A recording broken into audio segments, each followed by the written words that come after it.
Tapi saya diteguhkan, dikuatkan Tuhan begini kata yang saya dapatkan. Jadi mereka datang duduk pun itu sudah mujizat. Saudara datang duduk hari ini di gereja ini, di kursi saudara itu adalah mujizat. Katakan amin. Kenapa? Karena saudara mendapatkan kesempatan mendengarkan firman Tuhan.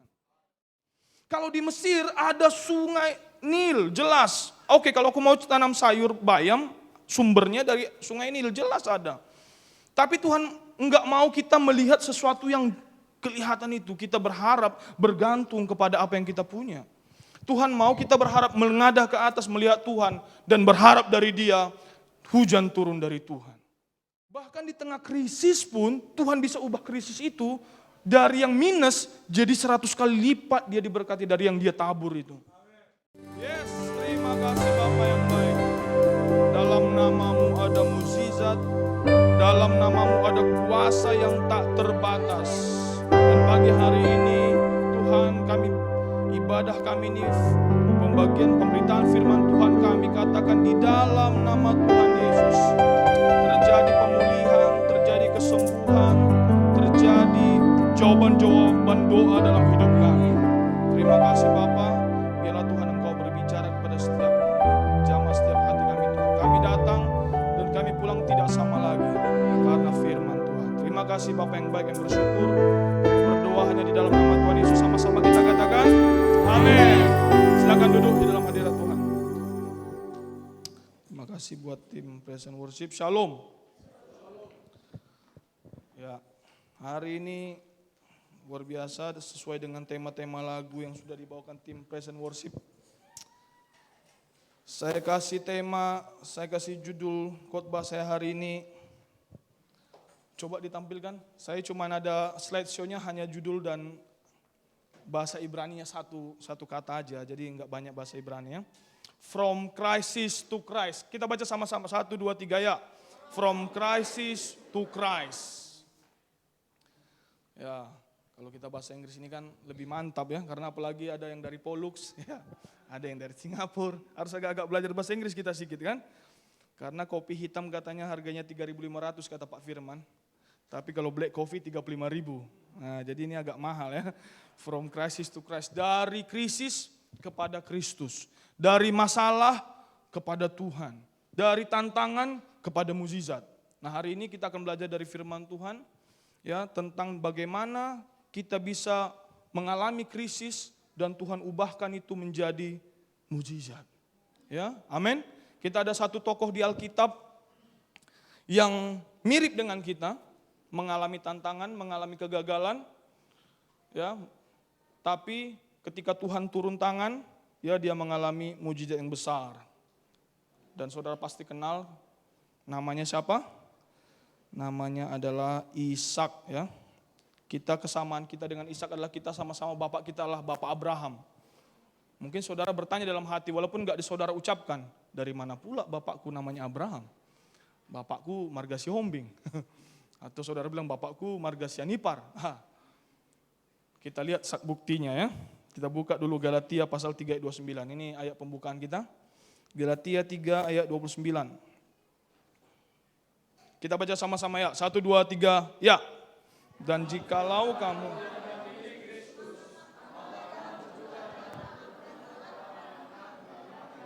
ya, saudara ada dalam Kristus, amin. Berarti saudara juga adalah keturunan Abraham. Saudara keturunan Abraham. Dan bukan cuma itu. Dan berhak menerima janji Allah. Bahasa Inggrisnya itu inheritance. Wah, saudara itu pemilik warisannya Tuhan. Jadi saya berdiri di hadapan para ahli-ahli warisnya Tuhan hari ini.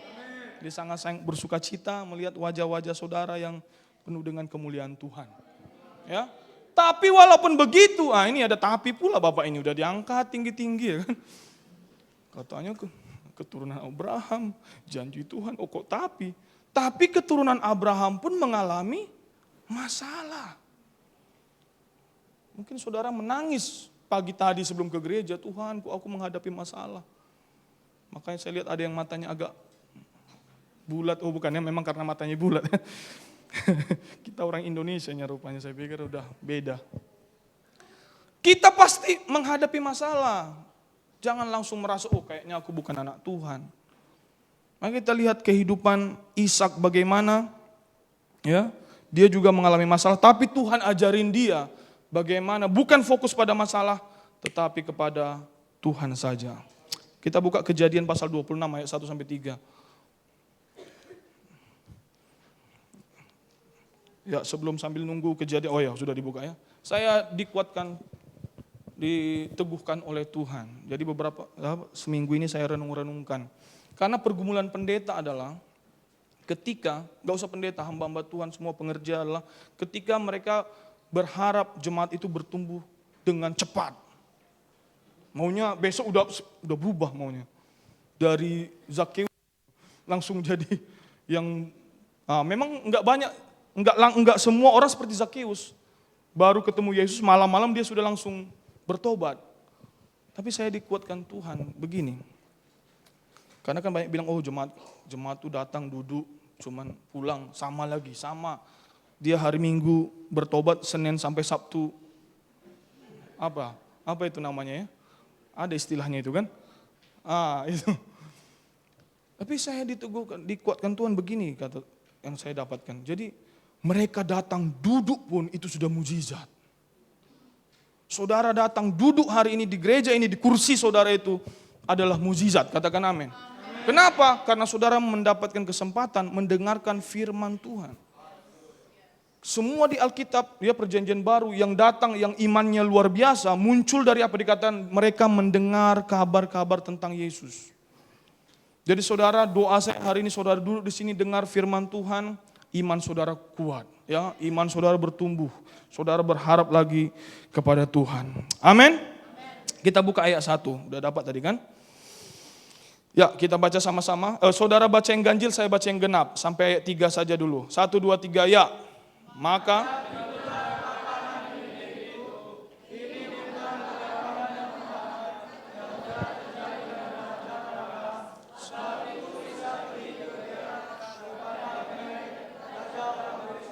ayat 2, lalu Tuhan menampakkan diri kepadanya serta berfirman, janganlah pergi ke Mesir, diamlah di negeri yang akan kukatakan kepadamu. Ayat 3.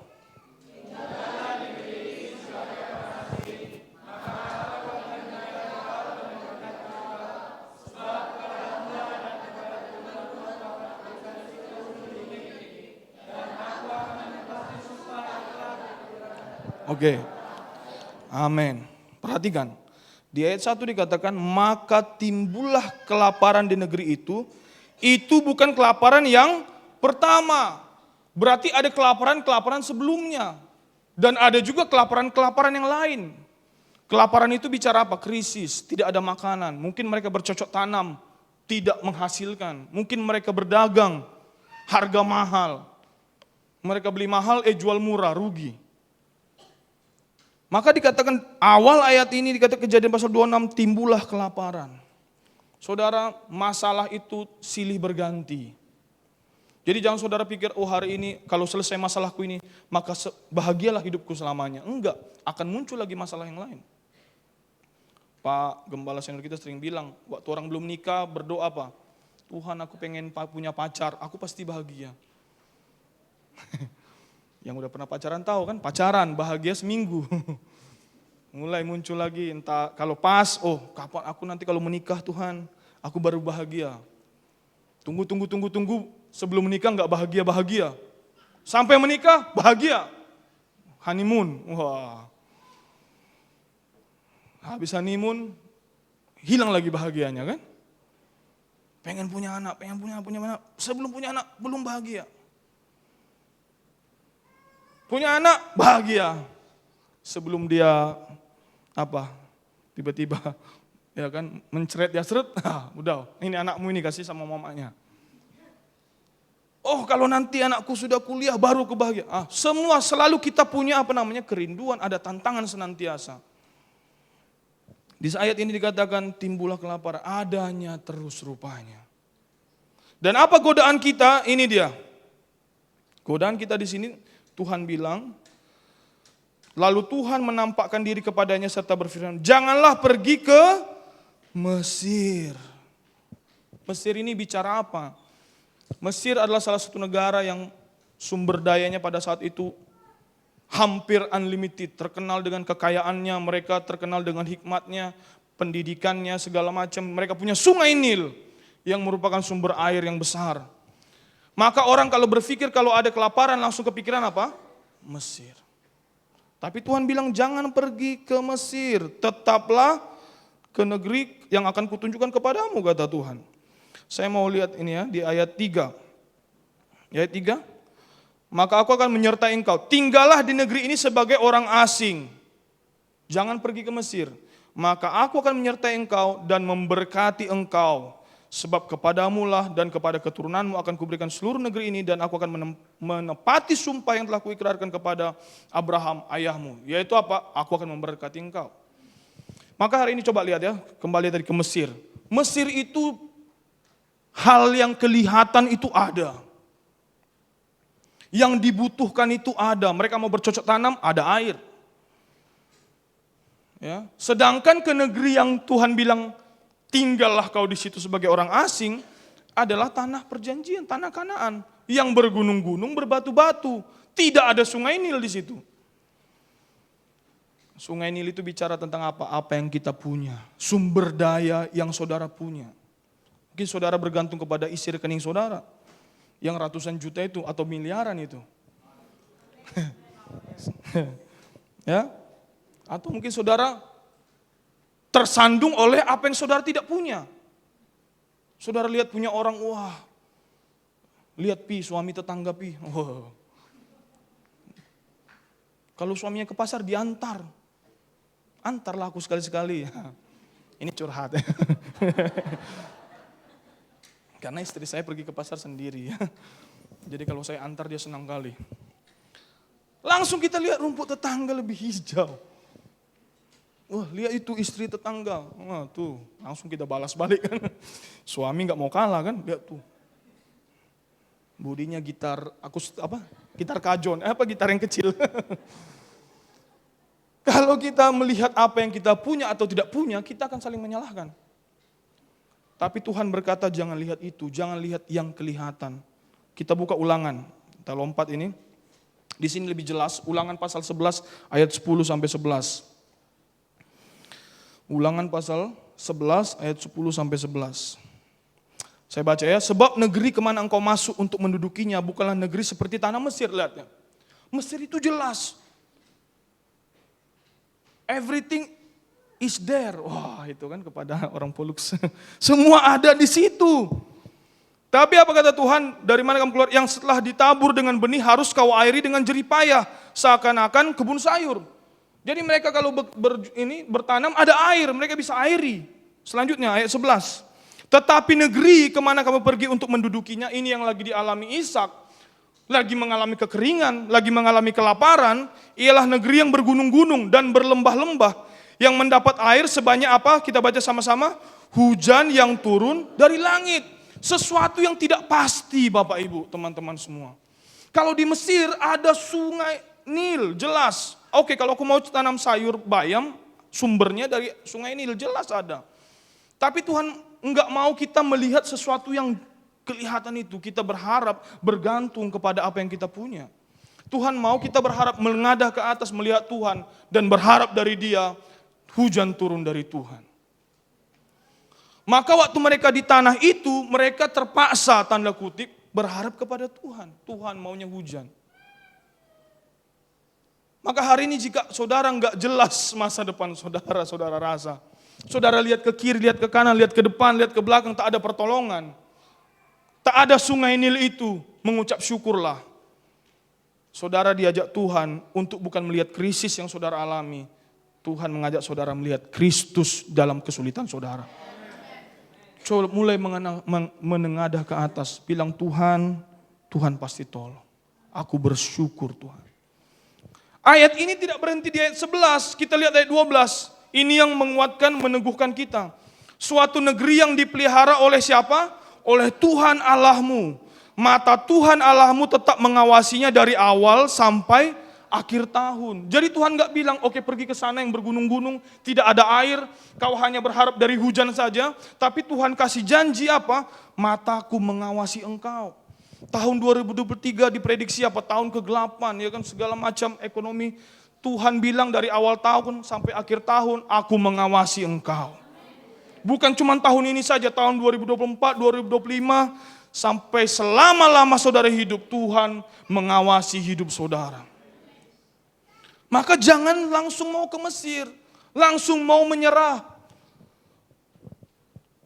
Bayangkan saudara, Tuhan memelihara bangsa Israel, ada 2 juta orang Israel pada saat itu, 2-3 juta, kita ambillah yang kecilnya 2 juta. 2 juta orang Israel, mereka tidak punya sumber daya, dibilang hanya gunung-gunung dan lembah-lembah. Selama 40 tahun bagaimana memelihara bangsa yang besar ini di tengah gurun pasir. Kita kasih gambaran, saudara mungkin membayangkannya susah. Bayangkan mereka sarapan, kita bilang yang sederhana, Indomie. Untuk kasih makan 2 juta orang berarti berapa Indomie?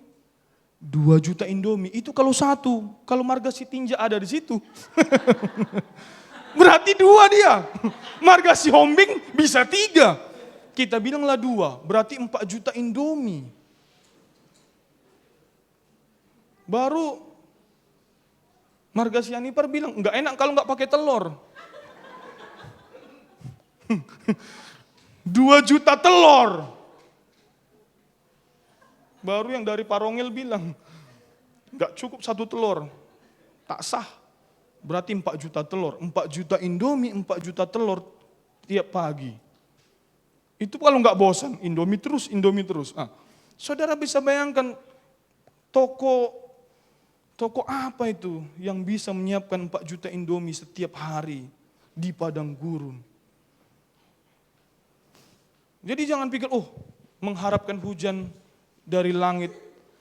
Waktu tak jelas itu Tuhan bekerja. Bagaimana bisa memberi makan 2 juta ini? Itulah pemeliharaan Tuhan. Dan saya katakan, ingatkan sama saudara hari ini, pemeliharaan Tuhan itu juga ada dalam hidup saudara. Jadi jangan selalu melihat ke bawah. Jangan selalu melihat sungai Nil itu. Jangan selalu melihat apa yang kau punya dan tidak punya itu. Tapi marilah kita melihat Tuhan yang tak terbatas itu. Jadi makanya Tuhan bilang sama Isa, jangan kau pergi ke Mesir. Jangan kau andalkan kekuatanmu sendiri. Jangan kau andalkan yang kau punya itu. Tapi andalkanlah aku.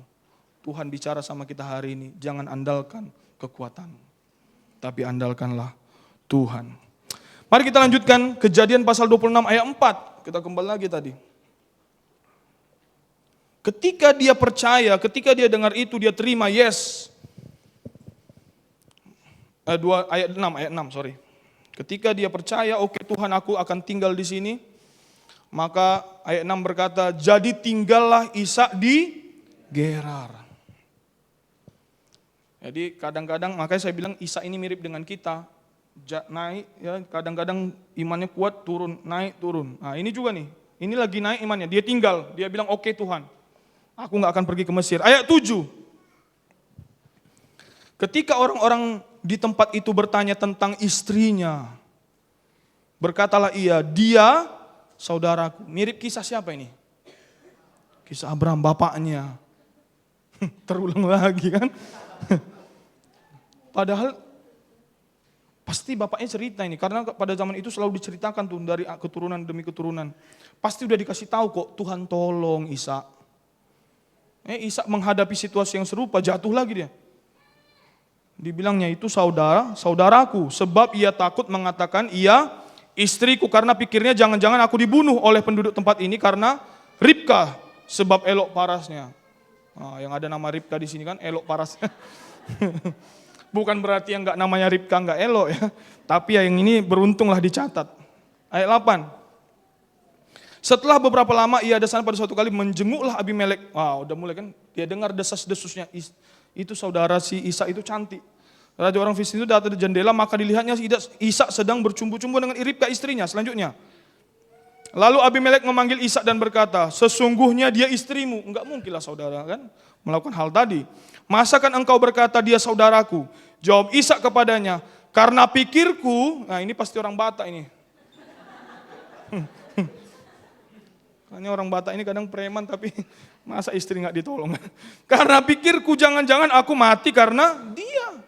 Selanjutnya takut dia kan. Tetapi Abimelek berkata, apakah juga yang telah kau perbuat ini terhadap kami?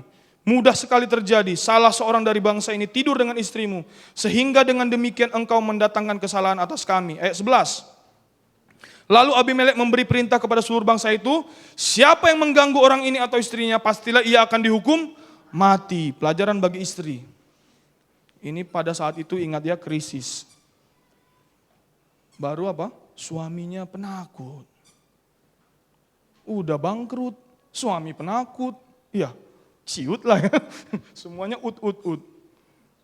Tapi istrinya tidak melawan suaminya. Enggak ditamparnya si Ishak. Suami macam apa kau? Pap, ya kan? Bikin FTV. Enggak loh. Waktu dibilang ini saudaraku, dia enggak ngomong, bukan. Ya kan kayak ada anak kecil kan dibawa ke tempat makan itu kan. Oh bu, 6 tahun ke bawah gratis. Iya ini 5 tahun. Bukan ma, aku 7 tahun. Nggak tahu anak-anak nggak boleh bohong kan. Kena cubit lah dia pulang kan. Gara-gara kau kita bayar lagi. Istrinya nggak begitu, nggak dibilang. Ishak aku kan istrimu. Saat itu dia diam. Dan saya yakin dia berdoa. Istri-istri kalau suamimu tak sesuai dengan pengharapannya. Dulu dia pak waktu masih pacaran mantap kali. Katanya kita hadapi semua musuh kita telan mereka. Weh, macam Joshua dan Kaleb. Setelah menikah pak jadi 10 pengintai dia pak. Berubah dia, bertransformasi. Si Ribka berdoa. Dan apa yang terjadi? Tuhan tolong. Istri-istri yang merasa teraniaya, Tuhan tolong kok. Tahu apa? Setelah ketahuan Abimelek bukan dimarahinya, ya, bukan dihukum matinya si Ishak, harusnya dihukum mati. Kau bohong kau. Dan untuk mendapatkan istrinya dimatikan aja dia. Tapi justru apa? Siapa yang mengganggu Ishak, siapa yang mengganggu istrinya apa? Pastilah ia akan dihukum mati.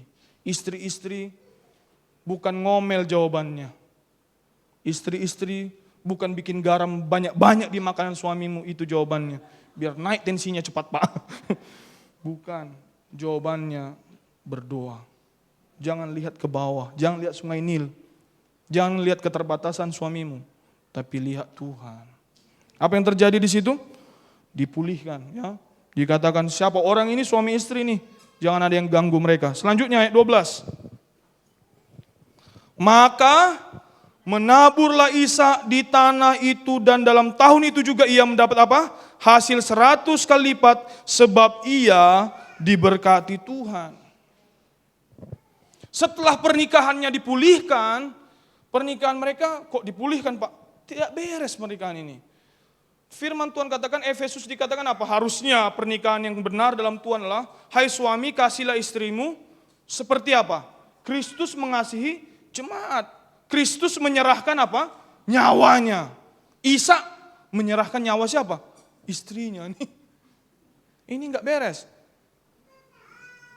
Tapi dikatakan setelah itu, kata maka di Alkitab kalau ada kata sambung oleh karena itu, maka, kemudian berarti ada cerita sebelumnya.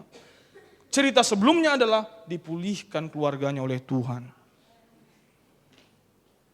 Saudara, hari ini ketika engkau menghadapi masalah, lebih gampang kita menyalahkan orang yang, apalagi orang yang di samping kita, istri, suami kita. Istri bilang, kau kurang semangat kerja. Kok ini aja yang kau punya hartamu? Suami bilang, kan sudah kubilang dari dulu waktu pacaran, hanya kau yang kupunya di bumi ini. Ternyata betulan, bukan gombal. Jadi, saya mau katakan, ketika keluarga kita dipulihkan, ya, maka dikatakan maka menaburlah Ishak. Oke, menabur, kata menabur ini ya. Waktu kita dikatakan mengharapkan berkat Tuhan, bukan berarti kita tidak menabur. Oh kalau gitu aku nggak mau kerja dong Pak. Aku berharap berkat Tuhan saja. Aku tidur-tidur di rumah, doa, baca Alkitab. Enggak gitu. Setelah si Ishak tahu Tuhan menyertai dia, katanya tadi kan aku menyertai engkau. Ketika pernikahannya dipulihkan, ayat 12 berkata, maka menaburlah Ishak. Saudara, hari ini engkau menghadapi tantangan, masalah, apapun itu, jangan stop menabur. Nanti saya bahas menabur itu. Menabur saudara pikir hanya menabur di gereja. Di sini bukan menabur, menumpahkan. Ya. Menabur, nah ini nanti kita bahas ini. Jadi menaburnya Ishak itu setelah keluarganya dipulihkan. Dan hasilnya apa? Di tahun itu juga ia mendapat 100 kali lipat. Sebab ia, kata kuncinya apa? Diberkati Tuhan. Maka Tuhan yang memberi hujan tadi, Ulangan pasal 11. Tuhan yang memberkati. Maka saudara, pekerjaanmu, pelayananmu, bisnismu, apapun itu, andalkan Tuhan di situ. Jangan kau pikir karena ini hikmat saya nih. Sudah 15 tahun saya berkecimpung di dunia ini. Oh saya sudah 30 tahun. Tapi serahkan itu kepada Tuhan. Menaburlah Ishak dan dia mendapat hasilnya itu 100 kali lipat. Selanjutnya, nanti kita bahas lagi ini. Dan orang itu menjadi, kita baca sama-sama yuk. 1, 2, 3 ya. Dan orang itu menjadi kaya, bahkan kian lama kian kaya, sehingga ia menjadi sangat kaya. Berulang-ulang kali dibilang kaya ini. Berarti penting. Tuhan ingin kita diberkati, katakan amin. Dikatakan ia memberi hidup dan bukan hanya hidup, tetapi hidup dalam segala kelimpahan. Jadi masa krisis ini jangan katakan krisis. Jangan keluar dari mulut kita krisis. Salah satu cara menabur adalah dari omongan kita. Maunya harusnya kita bilang apa? Tahun ini aku akan menjadi kaya, kian kaya, dan menjadi sangat kaya. Yang mungkin takut tambah anak, nanti susah sekolahnya Pak. Mulai doakan ini. Nah, aku akan menjadi kaya, kian kaya, menjadi sangat kaya. Pak banyak PHK. Krisis, ubah pandangan dari krisis menjadi kepada Kristus. Amin. Selanjutnya tadi kita bicara ketika dipulihkan. Makanya saya masuk ini ke dalam hubungan suami istri dan juga yang bersepakat, ada juga 2-3 orang bersepakat itu. Suami istri ada kekuatan dahsyat ya ketika keluarga kita bersehati. Ya, di ayat Ulangan 8 ayat 18. Ini baru saya dapat. Ulangan 8 ayat 18.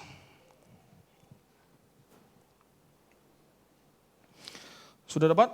Oke. Tetapi haruslah engkau ingat kepada Tuhan Allahmu, sebab dialah yang memberikan kepadamu apa?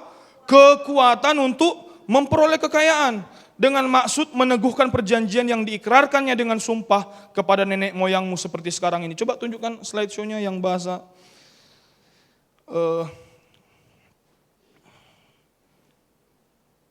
nomor 13 ya, slide nomor 13. Atau 12 dulu, bahasa Ulangan 8 ayat 18-nya. Bentar ya, ini kadang-kadang agak lambat laptopnya, komputernya. Di PowerPoint.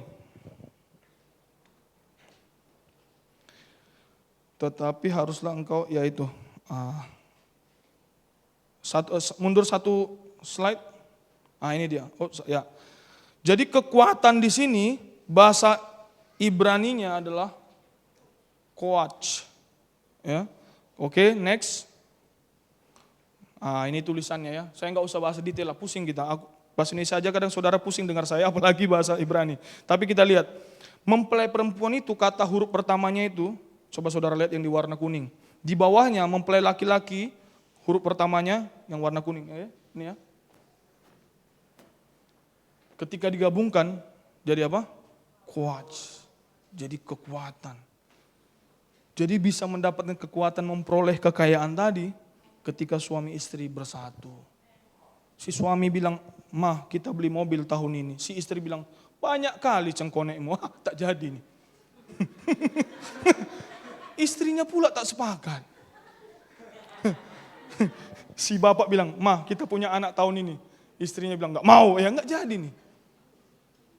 Ini kekayaannya bersifat menyeluruh dari rohani sampai material. Jadi suami istri bersehati. Ada kekuatan tak terbatas untuk memperoleh kekayaan dari Tuhan. Makanya saya lihat orang sudah menikah hidupnya pasti lebih baik. Ya kalau pasangannya dari Tuhan ya. Makanya jangan buru-buru juga cari Pak ini ya. Yang penting punya pacar Pak, jangan juga. "Pak, antar saya ke jodoh Pak." "Ngapain?" "Cari jodoh." Jangan gitu juga. Enggak harus di pasar jodoh kok. Jodoh ada di mana-mana, Tuhan pertemukan. Amin. Jadi ketika bersehati suami istri powerful. Gereja kita ini jika suami istri bersehati, ya, bersatu di dalam Tuhan, membesarkan anak, ada power di situ. Bersehati, ya, memperbaiki ekonomi keluarga, ada powernya di situ. Ya, bersehati dalam pelayanan, ada power di situ. Bayangkan suami melayani gini-gini, istrinya di belakang ngomel, "Enggak betul itu yang kata dia." Mana bisa kita lagi ngomong? Makanya tadi istri saya terlambat, saya bilang, kukira mau online. saya ejek-ejek dia. Karena terlambat 1 menit tadi. Kukirain mau nonton dari online, dari YouTube. Berarti ada masalah kita ya. Ternyata karena mencatok rambut ya, istri-istri ini ya maklum lah kita ya. Jadi kami tidak ada masalah yang istri Pak Nandu terlambat, bukan, mencatok rambut. Biar lurus. Bisa tanya sendiri, ini enggak bohong, mencatok rambut. Aduh memang. Oke, setelah kita lihat lagi. Memang istri, ini dia. Jadi suami istri, ingatlah tadi, suami kasihlah istrimu. Jangan nunduk suami, langsung nunduk dibilang kasih istrimu. Firman Tuhan berkata, kasihlah istrimu. "Pak, kalau aku nggak ngerti, aku nggak mau melakukannya." Kenapa? Nggak ngerti aku mengasihi istriku ini Pak, nggak ada alasan. Firman Tuhan berkata lebih baik tinggal di suatu rumah Pak. Dikasihnya pula ayat sama pendeta kan. Firman Tuhan nggak bilang kasihlah istrimu yang tidak cerewet. Firman Tuhan berkata kasihlah istrimu seperti Kristus mengasihi jemaat. "Pak, kalau aku nggak ngerti." Banyak kali cerita kita kadang-kadang. Ada yang ngerti cara bekerja AC ini? Kita nggak ngerti kecuali yang ahli AC. Tak semua orang mengerti AC, tapi ketika dia hadir di dalam, dia bisa menikmatinya. Saudara nggak mengerti kenapa harus mengasihi istri saudara, tapi saudara di dalam prinsip itu, saudara akan menikmati indahnya itu. Istri-istri tunduk pada suami saudara. "Pak, suamiku ini Pak, kalau dikasih hati minta jantung Pak." Nunduk-nunduk bisa diinjak-injak kita Pak. Enggak. Firman Tuhan berkata tunduk. Saya nggak ngerti hari ini naik pesawat, bagaimana caranya kerjanya. Berat saya yang 80 kilo ini bisa terbang. Bukan karena langsing kita bisa terbang. Saya mau 15 kilo pun tak bisa terbang juga. Tapi karena saya di dalam pesawat itu, saya terbang. Istri-istri, walaupun saudara tak paham bagaimana kenapa aku harus tunduk sama suamiku. Tapi ketika engkau di dalam prinsip itu, engkau akan menikmatinya. Istri-istri amennya pelan. Ada amin? Susah memang itu. Makanya sampai ditulis. "Oh kalau gitu Pak, yang belum menikah gimana?" Firman Tuhan berkata 2-3 orang berkumpul. Aku akan memberikan yang mereka minta. Jadi ini satu contoh pelayanan ya. Waktu kita mendoakan orang, tanya dia mau didoakan apa. Yang sakit contohnya. Kita doakan, Tuhan sembuhkan dia dengan mujizat. Ternyata dia mau sembuh lewat operasi. Tanya dulu, "Pak mau didoakan apa?" "Saya udah gak tahan lagi nih, saya mau operasi cepat." Berarti doakan apa? Operasinya lancar, pemulihan terjadi cepat. Maka waktu 2 sepakat, Tuhan akan berikan. Ini si bapak mau operasi baru kita doakan mujizat. Kesembuhan langsung terjadi, yang tak nyambung. Tuhan bingung yang mana aku jawab ini. Ketika 2, 3, makanya saudara yang melayani tanya dulu yang saudara layani. Saudara doakan, semoga dia jadi kaya raya Tuhan. Dia ternyata nggak mau kaya rupanya. Dia mau sehat, rupanya dia sakit, salah doa gitu. Maka kita tanya, 2, 3 orang berkumpul dalam namaku, sepakat, jadi. Maka teman-teman, ya ada kekuatan di situ. Waktu dia menabur, waktu dia keluarganya dipulihkan, ada berkat Tuhan di situ. Amin. Jadi hari ini, ya suami-suami kasihlah istrimu ya. Istri ya tunduklah pada suamimu. Ya anak-anak ya hormatilah orang tuamu, ya kan? Itu firman Tuhan. Kemudian ini dia saya lihat di ayat 14 ya. Coba lihat tadi ayat 14. Ia mempunyai kumpulan kambing domba dan lembu sapi serta banyak anak buah sehingga orang Filistin itu apa? Cemburu kepadanya. Jadi waktu saudara dicemburui orang, jangan marah saudara. Tanda saudara mulai diberkati Tuhan. Jadi ada satu ayat yang berkata kita nggak usah buka, di Markus pasal 10 ayat 29 sampai 30 berkata begini. Berkat itu disertai dengan penganiayaan. Saya ingat Pak Jo sampaikan, aniaya sekarang yang belum dipulihkan adalah apa? Diomongin orang. Jadi saudara waktu diomongin orang, jangan sakit hati. Saudara melayani, diomongin orang, jangan sakit hati. Dia terus singer. So what? Kenapa saudara harus merasa, iya ya, saudara dapat kesempatan melayani, bersyukur dong. Dia asar senyumnya sinis. Yang penting saudara senyum. Saudara gampang kali kita dipengaruhi omongan orang lain. Kita nggak makan dari omongan orang lain, bilang amin dong. Gampang kali kita mundur. Lari kita ke Mesir gara-gara diomongin orang di tanah perjanjian. Janganlah. Ya, satu itu aja dibilang apa? Sehingga orang Filistin itu cemburu kepadanya. Jadi waktu saya dan ya waktu saya Bu Kristi, Jonathan di Amerika sama Pak Jo, Pak Yusa, saudara juga akan ke Amerika, amin. Waktu ke sana kami ada ketemu orang kaya, rumahnya gede, lahannya luas. Baru dia tanya, dia mau mengukur, ya kan ini pendeta gimana nih ya. Jadi dia tanya lah, dia nggak berani tanya sama Pak Jo, dia tanya saya. Dia bilang begini, tinggal di mana Pak? Saya bilang tinggal sama Pak Pendeta, Pak Gembala saya. Oh di mana? Di Rosemead. Lihat namanya Rosemead, di sini kita Rosedale, mirip-mirip kan? Nah jadi saudara pun gampang-gampang aja ke sana nanti. Jadi berapa kamar Pak? Wow ini ya pertanyaan. Saya bilang 3 kamar. Tapi agak pelan nya kan biar gak ketahuan kali. 3 kamar Pak. Berapa sewanya? 3.300 Pak. Baru agak hormat dia sama Pak Jo ya kan. Kenapa? Orang langsung ukur. Baru mulai dia, saya lihat agak lain sikap dia. Saudara, makanya saudara berdoa untuk diberkati Tuhan, bukan doa yang egois. Saudara berdoa agar menjadi kaya raya, bukan doa yang tidak rohani. Ya karena dia dikatakan dia sudah miskin, agar kita apa? Jadi kaya. Jadi saudara hari ini berdoa untuk kekayaan, tidak dosa. Dan saudara langsung merasa aduh kayaknya aku terlalu egois ini. Enggak. Kalau saudara terlalu kaya, saudara enggak tahan, saudara bisa kasih ke sini. Kami yang menanggung. Terlalu banyak uangku Pak, oke sini kirim. Kita yang menanggung, biar kami yang stres. Biar saudara enggak perlu stres. Jadi jangan justru aneh kita. Saya minggu yang sebelumnya saya khotbah, kita minta ampun sama Tuhan. Kita minta diampuni Tuhan, ampuni dosaku. Sudah diampuni. Justru aneh. Sekarang kalau kita justru enggak mau diberkati, kita aneh. Karena Tuhan memberkati kita rohani dan jasmani. Bahkan di tengah krisis pun, Tuhan bisa ubah krisis itu dari yang minus jadi 100 kali lipat dia diberkati dari yang dia tabur itu. Ini saya mau katakan kepada anak muda ya, yang cari jodoh. Jangan lihat yang mendekati engkau hari ini dia adanya. Saya pernah mendengar satu nasihat hamba Tuhan. Dia bilang, Kadang kita bertanya sama Tuhan jawaban doa kita, ini kepada semua anak muda ya, saya khotbah ini kepada semua. Jadi dikatakan kita berdoa sering itu minta pohon jeruk, sudah berbuah lebat.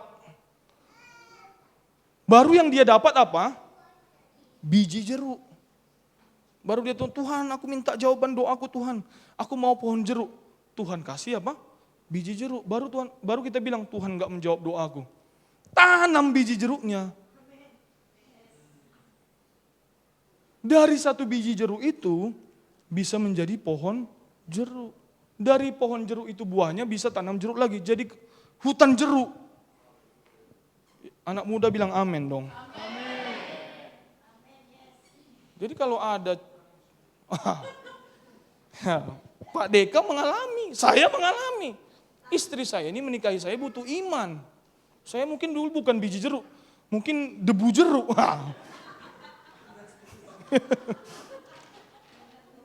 Tapi dia punya iman akan ada pohon jeruk dari sini. Istri-istri lihat suamimu mungkin hari ini belum dahsyat dibanding dengan suami orang. Pohon jeruk tadi perlu disiram, kasih semangat dong. Ini pulang cemberut. Udah di kantor cemberut orang, pulang ke rumah cemberut. Nah ini karena masuk ke keluarga pula sering ya. Firman Tuhan berkata ya, ada prinsip di Alkitab yang mengatakan begini, prinsip kata itu pertama kali disebut di mana, itu langsung dihubungkan dengan konteks tersebut. Di Alkitab di Kejadian pasal 2 dikatakan wanita itu Tuhan ciptakan untuk apa? Menjadi penolong ya, istri-istri bukan penodong ya, bertobat. Istri itu penolong. Kata penolong itu, tolong itu muncul pertama kali di ayat itu. Jadi penolong itu langsung disamakan, disejajarkan dengan wanita, istri. Jadi istri itu diciptakan untuk menolong suami. Kenapa Pak? Oke, saya ceritakan sedikit ya. Ya, ini mengalirnya ke arah keluarga tak apa-apa lah kan. Jadi saat itu Tuhan memberkati Adam ya. Tuhan bilang ini ada 2 pohon ini, satu pohon kehidupan, satu pohon apa? Pengetahuan. Tuhan mau sebenarnya Adam makan pohon apa? Kehidupan sebenarnya, biar mereka bisa selama-lamanya bersama. Tapi Adam kan, cowok kan kadang-kadang kan lebih banyak melamun kan, diam, bengong. Ya. Ngapain aku di hutan ini? Ya cowok kan gitu, ada box namanya empty box kalau kita belajar psikologi. Kalau cowok gitu, bisa nggak mikir apapun. Kalau cewek kan nggak bisa, langsung ini masakan gimana, jemuran gimana, kepakaian suamiku tadi gimana. Itu istri, itu cewek. Kalau cowok bisa dia nggak mikir apapun. Jadi kalau saudara, kok nggak mikir, memang itulah takdir laki-laki. Jadi jangan salahkan, kok suamiku ini nggak, emang begitu. Bisa dia nggak berpikir. Maka Tuhan muncullah ide membuat si Hawa. Agar apa? Menuntun Adam makan buah kehidupan itu. Makanya iblis serang siapa? Si Hawa. Ya kita nggak salahkan cewek lah ya. Tapi itulah sebenarnya ceritanya. Jadi istri itu penolong. Ya. Jadi makanya ada juga, saya belajar juga Bang. Kalau kita bicara penolong ini ada bahasa Ibraninya juga 2 artinya. Penolong itu bisa positif, bisa negatif ternyata. Tapi apapun itu mau positif negatif, hai istri-istri jadilah penolong suami saudara. Amin. Jadi ketika Hawa dijadikan Tuhan, ini dia prinsip Alkitabnya. Sebelum Hawa ada, Tuhan bilang kepada Adam, usahakanlah taman ini. Tetapi ketika ada Hawa, Tuhan bilang apa? Tuhan memberkati mereka agar mereka bertambah banyak dan menguasai bumi. Waktu Adam sendiri taman, waktu mereka berdua seluruh bumi. Maka sebenarnya suami-suami kita bersyukur punya istri. Enggak ada yang bilang amin kan? Bersyukur atau menyesal? Pak, kalau bisa aku single lagi, Pak. Kita bersyukur. Waktu ada istri, ada penolong kita, ada berkat Tuhan di situ. Jadi waktu tadi ada nama perempuan tadi di bahasa Ibraninya, di belakang nama perempuan itu ada namanya, anugerah, ada grace. Di Amsal dikatakan, siapa yang memiliki istri apa? Menerima favor, kemurahan Tuhan. Makanya kalau Pak Meltari diberkati Tuhan hari ini, ya salah satunya karena istrinya. Jangan Pak Meltari bilang, karena rambutku sudah rontok. Aku berpikir terus, enggak. Saya diberkati Tuhan hari ini, ya salah satunya karena istri saya. Pak Supri enggak boleh bilang, karena sudah apalah itu kan. Karena channelku sudah, salah satu karena istri. Jadi kita bersyukur.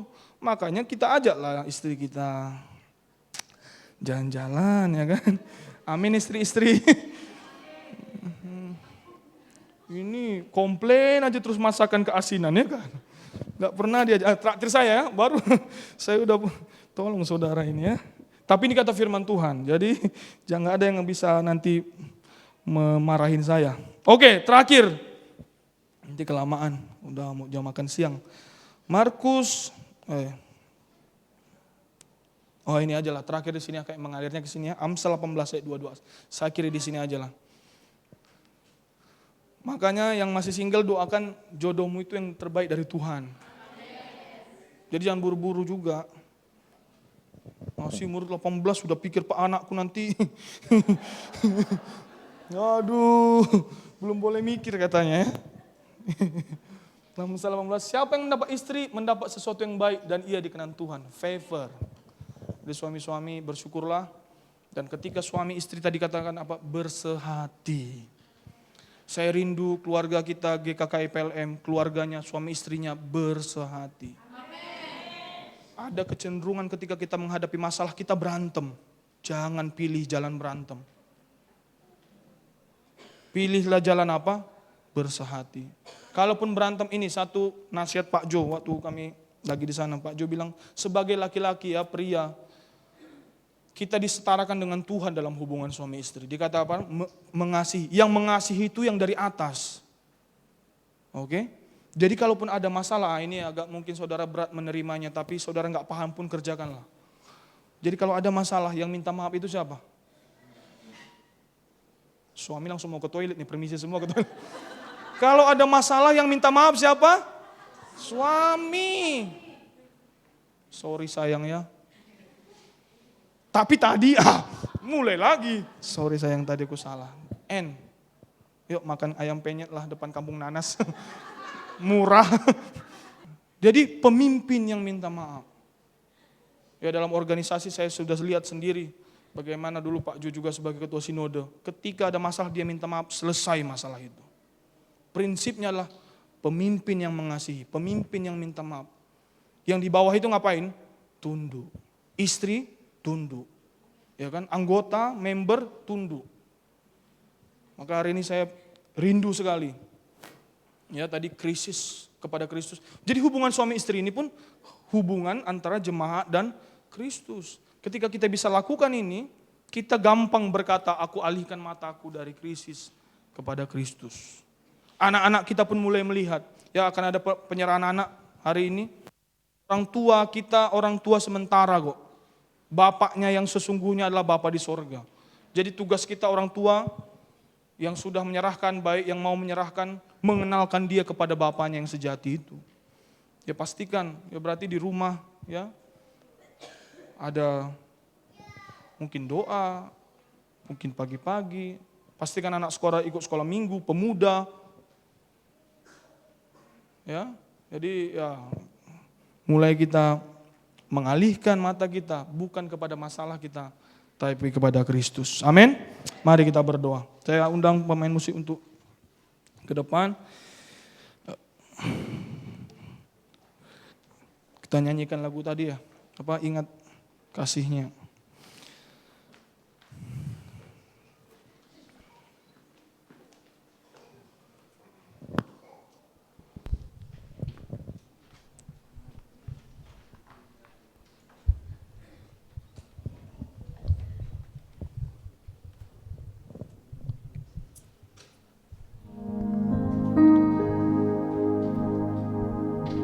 Refnya.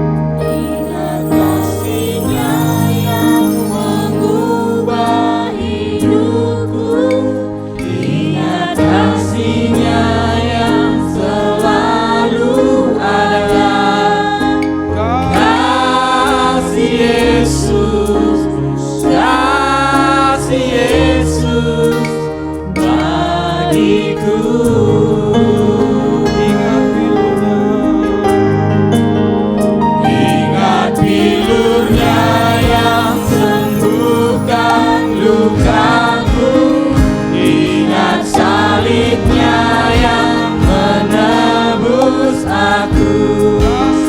Kasih Yesus, kasih Yesus, baik. Saya undang jemaat Tuhan untuk bangkit berdiri.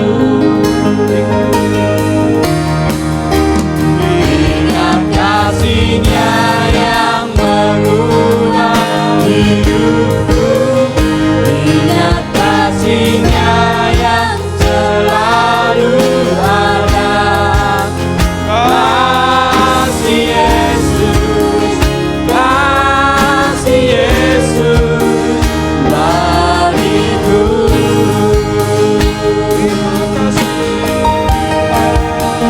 Ingat bilurnya yang sembuhkan lukaku. Ingat salibnya yang menebus aku. Kasih Yesus, kasih Yesus, bagiku. Makasih Bapa yang baik, kami diingatkan kembali bahkan dalam hidup Ishak yang dijanjikan berkat Tuhan yang besar, yang Tuhan berjanji menyertai, yang akan menjadikan bangsa yang besar. Dia pun mengalami tantangan, mengalami krisis, menghadapi masalah yang besar, yang bahkan berbicara tentang nyawa. Tapi kami melihat pertolongan Tuhan. Tuhan ubahkan dari krisis menjadi sesuatu berkat yang begitu besar. Dia dikatakan menjadi sangat kaya. Amin. Jadi ketika kami ingat kasih Tuhan pagi hari ini, kami tahu Tuhan tangan-Mu menyertai kami, penyertaan-Mu sempurna dalam hidup kami. Jadi ketika kami menabur, kami melakukan pekerjaan kami melakukan usaha kami, Tuhan memberkatinya. Dan kami akan menjadi kesaksian yang luar biasa. Bukan karena sungai Nil, bukan karena kekuatan kami, tapi karena kami melihat Tuhan saja, melihat berkat Tuhan yang menjadikan kami kaya. Makasih Bapa yang baik, bersyukur Tuhan buat semua yang Kau sudah bayar. Jadi tahun ini, tahun 2023, tahun penuh berkat, tahun penuh mukjizat. Terima kasih Bapa yang baik. Dan kami berdoa buat keluarga-keluarga di gereja ini. Keluarga-keluarga di gereja kami dipulihkan. Amin. Suami-suami mengasihi istrinya seperti Kristus mengasihi jemaat. Istri-istri tunduk kepada suaminya seperti tunduk kepada Kristus. Dan kami juga melihat Tuhan akan terjadi gelombang berkat, gelombang terobosan, gelombang mujizat di jemaat kami Tuhan. Maka kami akan mendengar, maka oleh karena itu, oleh sebab itu, keluarga itu dimerdekakan. Yes. Makasih Bapa yang baik. Kami bersyukur juga buat anak-anak muda di tempat ini Bapa. Kan bersahati, bersepakat menjangkau jiwa-jiwa, mulai memperkatakan masa depan mereka. Karena Tuhan mereka diberkati. Makasih Bapa. Sebentar juga